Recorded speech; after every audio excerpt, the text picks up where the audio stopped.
Nigira ngo mbaye amagambo akurikira. Mu gihe uri inshuti n'umukobwa cyangwa se ukaba uri inshuti n'umuhungu, nk'urugero muri relationship, abatabyumva neza ni ba bantu bakundana.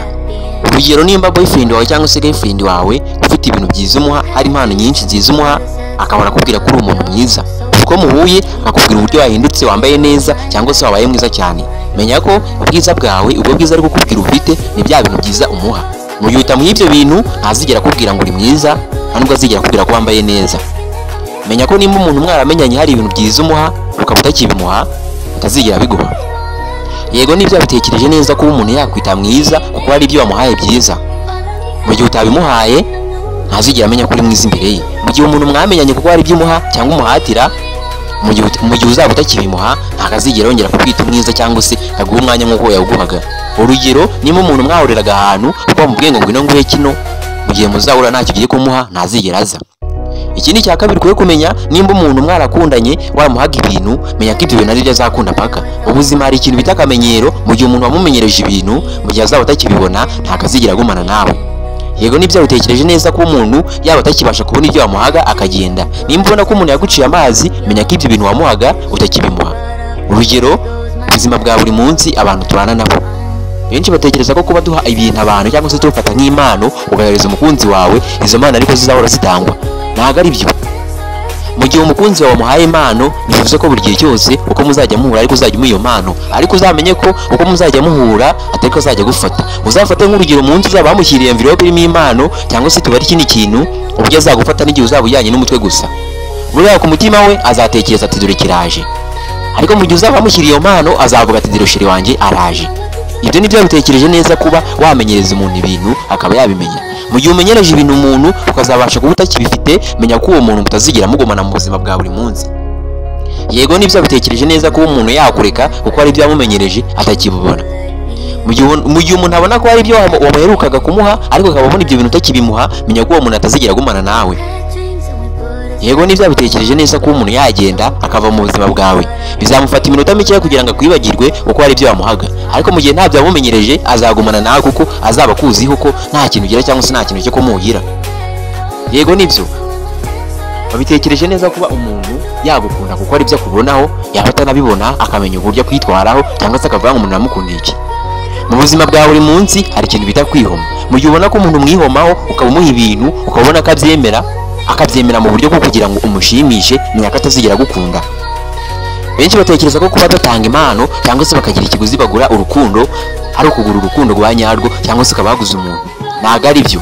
Umuntu uzaba umuguriye cyangwa se uzaba umuhaye impano ariko ntabwo azaba aguha urukundo. Benshi batekereza ko kuba ufite imodoka nk'urugero ukayiha umuntu, ukayiha umukunzi wawe, tubare se ukamuha amafaranga ukamwambika neza ukamutembereza ahantu heza bizatuma gukunda. Ntabwo ari byo. Mu gihe umuntu yakwiyumvishijemo nta kintu na kimwe umuha azagukunda nta kabuza. Mu gihe wamuhaye ibyo byose atigeze agukunda azahora agufata nka zero. Ibyo bizakubabaza mu munsi, bikubabaza mu minsi ibiri, bikubabaza umwaka wose kuko wakunze umuntu utarigeze agukunda kuko ari n'ibyo yamumenyereje, yakundaga ibyo wamuhaga ntabwo ugeze akunda wowe. Nibyo wabitekereje neza ko umuntu azakunda ibyo umuha ariko ntiyigere atekereza ku rukundo umufitiye. Mu gihe ujyanye urukundo rwawe ukereka ko umuntu wamuhaye agaciro, hari ibintu byinshi wavuyemo, azaguha agaciro nk'uko ukamuha.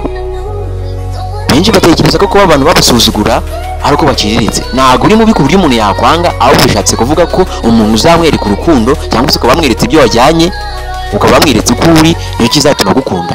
Mu gihe wagiye ujyanye byinshi ugaragaje ko uri umuntu ukize, muzasangira ibyo ujyanye, muzasangira ubwo bukire bwawe, ariko ikigaragara 90% nibimara gushira azaguta. Ukwiriye kumenya ko urukundo rwa mbere atari urugurwa.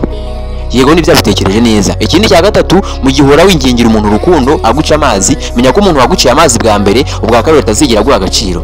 Nimba umuntu yaraguciye amazi bwa mbere si ngombwa kugira ngo ukomeze kumwihomaho. Mu gihe umuntu akweretse ibimenyetso birenga 5 by'uko atagukeneye, si wo mwanya wo kugira ngo uhore umubaza impamvu ngo ese ntago nkunda cyangwa se ngo kubera iki mbona kutankunda. Mu gihe ubona umuntu akwereka ibintu nk'ibyo ukwiriye kumureka ukava mu buzima bwe. Ntabwo ari ngombwa umuntu akubwire ngo ndakwanga cyangwa se sinkukunda. Mu gihe wowe ubibona ukwiriye kubyimenyera, ugakwiriye kumenya ibyawe. Mu buzima bwa buri munsi hari ibintu bita kwihoma. Icyo kintu nimba ugikora amenya ko wihoma. Benshi batekereza ko kuba urukundo rubaho ariko buri muntu wese yagukunda. Ntabwo ari byo. Mu gihe ubona ko umuntu yaguciye amazi si ngombwa kugira ngo ukomeze kumwirukanka inyuma.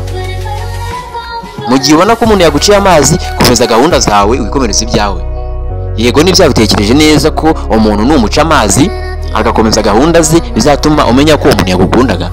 Urugero, nimba ugiye ugana umuntu cyangwa se ukunda umuntu ukabona nta bandi bantu bamukunda, ukabona ni wa muntu ukunze kuba yihugiyeho, nta bandi bantu amenyana nabo, ari wa muntu udakunze kuba arivuganya n'abandi bantu, uzamusuzugura uzabona akiriritse kuko nta bandi bantu uzaba umbonana nabo.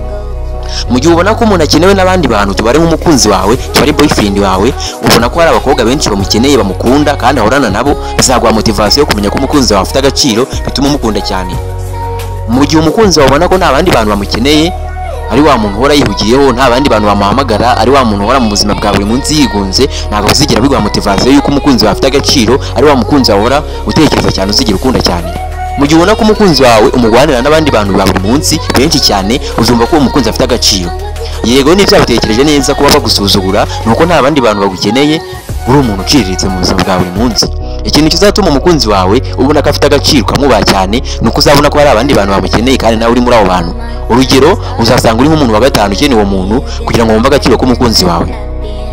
Hari abantu benshi batekereza ko kuba wafata umukunzi wawe ukamuta ukumva ko uzagaruka ukumbuwe, ariko bimeze ntabwo ariko bimeze. Mu gihe wafashe umukunzi wawe ukamwirengagiza ukamuta, utekereza ko mu buzima bwe azabaho nabi kandi ataryamaga iwawe ndetse atanaryaga iwawe. Mu gihe uzagaruka uzumva ko wari ukumbuwe, ariko mu gihe gitoya ushobora kuzagaruka ugasanga waribagirana.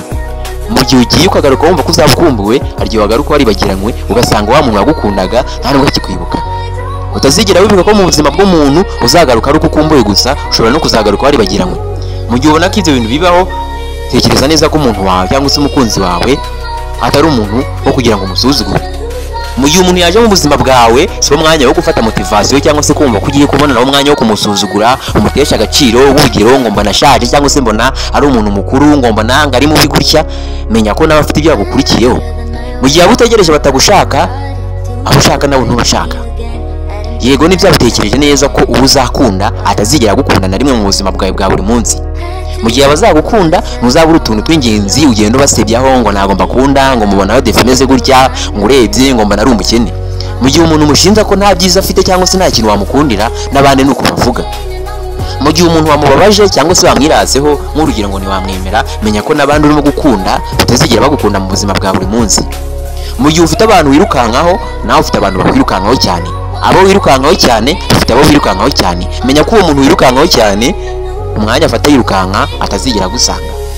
Menya ko mu gihe uri kwirukanyira umuntu, uwo ari kwirukanyira abona ko nawe uri umusazi. Mu buzima bwa buri munsi tubona ko abantu birukanka bari abasazi. Yego nibyo, urabyibeshyeho cyane. Ntabwo umuntu yirukanka wese aba yasaze. Nk'umuntu mu rugero ashobora kwirukanka uko ari muri siporo, ariko ushobora no kwirukanka ku muntu nawe ari kwirukanka ku wundi. Icyo gihe ntabwo umuntu azigera guha agaciro mu buzima bwa buri munsi.